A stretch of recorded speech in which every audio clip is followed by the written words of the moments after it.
Bem, pessoal, voltando aí com o programa Na Área, aqui na Multi TV, o canal feito por você. Roger, vamos falar um pouquinho aí de Campeonato Carioca? Vamos, né? O Campeonato Carioca não está com aquele atrativo todo, né? Como deveria, como nós gostaríamos, mas é até explicado, né? Agora está voltando ainda jogar um pouco no interior. Teve aqui em Friburgo um time grande já, que é o Flamengo, que já veio aqui. Então, tomara que isso se mantenha para os próximos anos, que só vai ter graça o Campeonato Carioca, na realidade, se equilibrar um pouco o campeonato. Nada melhor equilibrar, você podendo jogar na casa também no time pequeno, né? Com certeza, e o próprio Siqueirinha, né, que é o diretor ali do Friburguense, já falava isso. Ele fez todas as obras ano passado e na última hora, né, não teve jogo aí dos grandes em Nova Friburgo. Eu já fui ver jogo dos grandes, já fui ver Flamengo, Fluminense, Vasco, Botafogo em Nova Friburgo e nunca teve nenhum problema. E, graças a Deus, agora voltando esse ano no campeonato, aí o Flamengo já vindo a Nova Friburgo enfrentar o Friburguense. Em falar em Friburguense, né, Roger? Friburguense já se mantém na primeira divisão do ano que vem. Isso aí é legal, né? Que já pode se programar já pro Campeonato Carioca do ano que vem. Até porque fez uma campanha muito melhor do que do ano passado, né? O ano passado foi uma campanha mais sofrida, esse ano deu até uma tranquilidade, não tomou tanto susto como ano passado, e vamos torcer para que continue nessa crescente o Friburguense, que é quem ganha a nossa região, né? Muito bom ver o Friburguense já fora do risco de rebaixamento. Pois é, e falando aí de Macaé agora, né? Do time do Macaé, o Macaé que está lá embaixo ainda, o Macaé é 12º colocado, com 13 pontos, e a gente estava vendo aqui a curiosidade, né? O Macaé vai enfrentar o Duque de Caxias em casa, no Moarcizão, e o Audax na última rodada fora de casa. Então o Duque de Caxias e o Audax hoje seriam os rebaixados aí, né, do campeonato. Agora o jogo no Moarcizão, que é um bom estádio, não sei se você já viu algum jogo lá. Então é um estádio legal, tranquilo, e vamos torcer pro Macaé também se manter aí na primeira divisão, que aqui pertinho dá pra gente ir lá assistir os jogos. E até porque, né, André, o Macaé é um dos poucos clubes de menos tradição que tem um estádio daquele porte, inclusive até no Campeonato Brasileiro, sede para times grandes fazerem jogos lá. Então tomara, eu torço mesmo pro Macaé, que montou uma estrutura, porque muita gente perguntava pra mim qual a diferença do futebol carioca e do futebol paulista, porque eu joguei em 2 times grandes de São Paulo, joguei no São Paulo e no Santos, e joguei no Botafogo e no Flamengo, onde eu fiquei 11 anos. Então, a base de tudo é estrutura.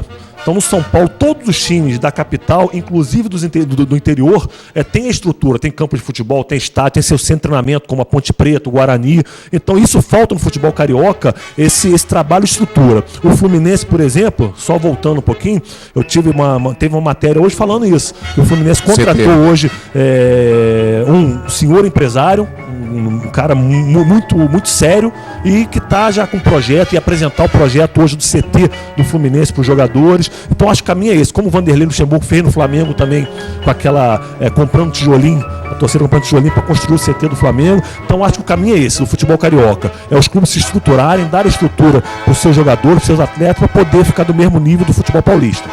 Isso aí é importante, e Macaé tem isso, né? O time do Macaé tem isso, e o Friburguense também, né? Tá, o seu estádio passa por reformas direto, sempre melhorando aí a estrutura do Eduardo Guini. Agora, Roger, dá para você apostar aí quem cai pro ano que vem? A gente tem o Audax aí com 8 pontos, o Duque de Caxias tem 9, aí vem Resende e Bom Sucesso com 12, Macaé 13 e Volta Redonda com 14. Olha, eu arriscaria o Audax e o próprio Duque de Caxias, porque por mais que esteja muito próximo, tá por uma vitória, mas quando você entra com essa pressão de não poder perder, de não poder nem empatar, você fica muito exposto. Você sai para o jogo, deixa muito aberto. Então é complicado você jogar com essa pressão. E esses times normalmente que não tem aqueles jogadores mais experientes, que segurem a responsabilidade, então é difícil recuperar. Então eu, se fosse apostar, eu apostaria no Audax do Caxias para cair para a segunda divisão. Agora vamos lá para cima aí na tabela, né? Falar aí de Flamengo, que já é o campeão da Taça Guanabara, com 2 rodadas de antecedência, venceu o clássico com o Botafogo 2-0. Então o Flamengo já vai jogar aí com aquela vantagem do empate. O Fluminense também já classificado. E vem Vasco e Cabo Friense. O Boa Vista ali com mínimas chances, quase que nenhuma na realidade. Então Vasco e Cabo Friense, na minha opinião, já classificados. O que você fala aí da Cabo Friense, por exemplo, que é o time de menor expressão, que chegou entre 3 grandes aí? É verdade, eu acho que o Cabo Friense também, como eu falei do Friburguense, nos últimos anos tem feito um trabalho muito bom, inclusive trazendo treinadores experientes, treinadores que estão acostumados a disputar disputar esse tipo de competição. E eu até falo que, para mim, o Cabo Friense e o Vasco, como você falou, está classificado. Até pelo número de vitórias que tem a mais. Então, para mim, já está definido esses 4 times para brigar pelo título do Campeonato Carioca. E para mim foi uma surpresa muito grande, Cabo Friense.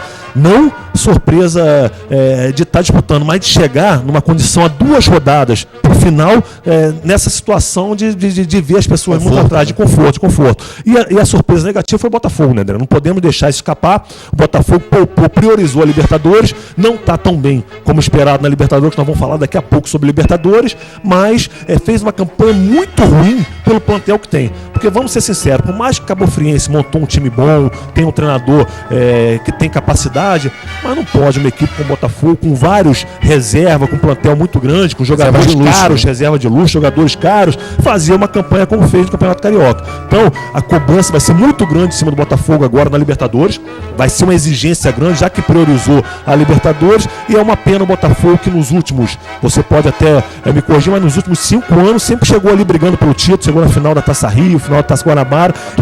Atual campeão. Então, para mim, foi uma decepção muito grande o Botafogo, que já sabia que estava classificado, teve tempo para se preparar para as 2 competições. Agora, Roger, o Flamengo vai jogar a última rodada com a Cabo Friense, podendo até escolher aí se vai enfrentar talvez até o Vasco ou a própria Cabo Friense, né? Você, pela sua experiência, né, de estar lá, né, no gramado, né, na área lá, participando diretamente, bem, você preferia pegar um clássico na semifinal ou pegar um time aí de menor expressão, que a gente sabe que é o jogo da vida desse time? Exatamente. E o Cabo Friense tem uma peculiaridade que pouca gente sabe. Eles estão pagando bicho como time grande, cara. Para eles ficarem em segundo lugar no campeonato, vice-campeão do Campeonato Carioca, estão pagando R$1 milhão. Para ser campeão, R$2 milhões de bicho pro jogador. Então você imagina, meu, vai ser aquele prato de comida, meu. Vamos colocar aquele prato de comida, você ou eu, ver quem a gente vai chegar na frente. Então tem esse diferencial. O Flamengo provavelmente, apesar de ter se complicado, que nós vamos falar daqui em instantes, na Libertadores, mas não tenha dúvida que vai priorizar a Libertadores, que qualquer time hoje no Brasil prioriza a Libertadores, virou, como a gente vê, a Liga dos Campeões, virou, e eu acho muito legal isso, essa competição sul-americana, mas vai ter esse outro lado também, que provavelmente o Flamengo vai estar na Libertadores e vai ter um desgaste maior da equipe que o Flamengo vai jogar. Então tem 2 coisas contra. Além, como você colocou muito bem, ser o jogo da vida para o Cabo Friense, o jogo do ano. Cabo Friense, na semifinal, vai ser também para colocar comida em casa, leitinho, as crianças chorando, comida, R$2 milhões para ser campeão, para chegar R$1 milhão para dividir para o vice-campeonato e o desgaste do time do Flamengo. Então vai ser um jogo muito importante e não vai ser fácil o Flamengo a semifinal não, sem pegar a Cabo Friense. Então é aquela história, né? Se a Cabo Friense passar da semifinal, já tem R$1 milhão garantido. Aí o cara fala assim, pô, a gente pode dobrar isso aí, né? Pelo amor de pegar Deus. Pegar 2 milhões. Bem, Roger, a gente acabou falando do Flamengo, da Cabo Friense, fala um pouquinho de Fluminense e Vasco, né? Fluminense aí que está retornando a jogar um bom futebol, trouxe o Dario Conca de volta, o maestro da equipe, né? Tem o Fred que não está passando por uma boa fase, até o Filipão apostando no Fred aí na seleção brasileira. Isso daí no próximo programa vamos discutir muito isso, cara. Vamos discutir a seleção brasileira, que eu acho importante, cara. Importante. Tem muita coisa pra gente alfinetar. E eu não tenho papo na língua, não. Pois é, e a não tem contrato com o Filipão, não tem contrato com ninguém que é gado mexer. Tá certo. Podia até ter, né? E a dupla de zaga, né, que é sempre criticada. Aliás, os jornais aí estão noticiando que o Fluminense vai trazer um zagueiro argentino, não quis dizer o nome, é para o Campeonato Brasileiro, por isso não tenha pressa se trazer o Elivelto, que é daqui de perto, aqui de Bom Jardim, né? O Elivelto vem se destacando, o Leandro Eusébio acabou perdendo espaço, o Gun tá ali, mas ainda há críticas em cima da dupla de zaga do Fluminense. Você como goleiro, essa dupla de zaga passa segurança, Roger? Não passa. Até porque eu acho que eles, na realidade, desde quando o Abel chegou, depois que foi campeão brasileiro, deu uma acomodada.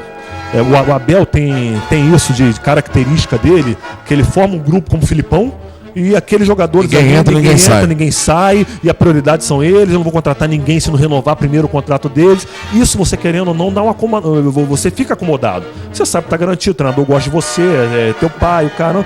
Eu não gosto particularmente disso, eu não gosto. Então acho que muito culpa do Abel. Se você tem uma sombra, você tem um reserva que tá te incomodando, você tem que treinar mais, você tem que desempenhar mais, você vai chegar mais cedo, vai sair mais tarde, depois do treinamento você vai fazer um pouco de cabeceio. Isso é normal. Isso não tem acontecido no Fluminense. Você vê o próprio Diguinho, que jogou comigo no Botafogo, gosto muito de Diguinho, mas você vê que a pessoa já fala, chinelinho, tá lá, contrato renovado, 3 anos, tranquilo, campeão brasileiro e tal. Então eu não gosto quando o jogador tá na zona de conforto, eu coloco zona de conforto, quando o jogador entra na zona de conforto não serve. Então acho que o Fluminense está fazendo certo. Está trazendo provavelmente, como todos os jornais estão noticiando, todo o veículo de comunicação estão colocando, vai ser um argentino. Eu acho bom para trazer aquela raça junto com o Conca ali, dar uma característica melhor de um time mais guerreiro, um time de briga. Então acho que o Fluminense está no caminho certo. Precisa trazer um zagueiro. Agora o Elivelto acho que pode formar dupla com esse zagueiro argentino, né? Com certeza. E assim, por ser jovem, né? Por estar ali, acho que no melhor da forma física, acho que ele tem mais chance. Por isso que eu acho que o Fluminense vai trazer um jogador experiente, para poder dar segurança, para chamar a responsabilidade da zaga, como nós temos hoje na seleção brasileira, o Thiago Silva, com outro que é um jogador muito bom, mas jogador novo ainda, tem muito pela frente ainda. Então você mesclando essa juventude com a experiência, um jogador mais tarimbado, eu acho que dá certo, como a gente viu outros clubes também darem certo. Tá certo, vamos falar aí do Vasco da Gama, né? O Vascão que trouxe um goleiro, né? Que é a sua área aí, Roger. É verdade. Como é que você vê aí o novo goleiro do Vasco? Na realidade, o pessoal me questiona muito isso. Até que queriam me levar pro Vasco, você acredita, ano passado. Fala, Roger, você com a tua idade, com a barriga que você tá, com os cabelos brancos que você tá, ainda é melhor que todos que estavam lá. Aí eu falei, não, se vocês estão falando, né? Se é pra puxar saco, vocês não é, mas falaram, queriam me levar pro Vasco, né? A torcida, né? Porque na realidade tá doido, né, cara? São doidos. Mas a realidade, assim, eu sempre coloquei isso. Precisava chegar no Vasco um goleiro que não tivesse tanta responsabilidade. Sinceramente, cara. O cara que não conhecia a história do Vasco da Gama, analisando, porque o goleiro do Vasco pode xingar a mãe dele, pode xingar ele, que chegou no Brasil agora, não entende porcaria nenhuma de que tá xingando, que tá falando. Não sabe nem a rivalidade. Não sabe nem a rivalidade. Então é um goleiro que não tá pegando esse peso que a torcida do Vasco está cobrando do goleiro. Então encaixou com uma luva. Infelizmente agora teve um problema sério com a filha dele que nasceu agora, nasceu prematura, teve um problema no pulmão, está internado, então já desfalcou o Vasco na última rodada, provavelmente vai desfalcar o Vasco no Clássico, que é um jogo importante para o Vasco da Gama, mas não sei se vai dar tempo dele voltar, que está 5 dias sem treinar também. Por mais que ele retorne, eu acho que não tem tempo dele treinar um pouco, de voltar à atividade. Então é um desfalque muito grande para o Vasco da Gama a ausência do goleiro. Mas para você ver, André, como é que a vida de goleiro é diferente. O goleiro do Vasco, o Diogo Silva, voltou até a jogar bem, cara, porque ele sabe que ele é reserva.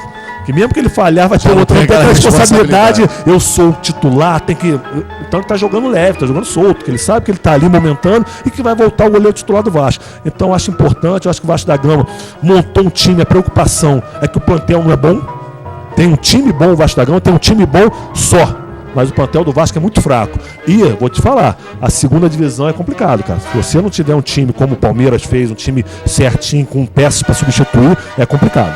Agora, o Adilson Batista vem sendo criticado nos últimos jogos, né? Sendo chamado aí de burro pelo torcedor. Ele disse que já está acostumado com isso não incomoda, mas acaba atrapalhando um pouco o rendimento do próprio time. E a cobrança do Thales, né? O Thales, um garoto ainda, jogando a responsabilidade para cima dele.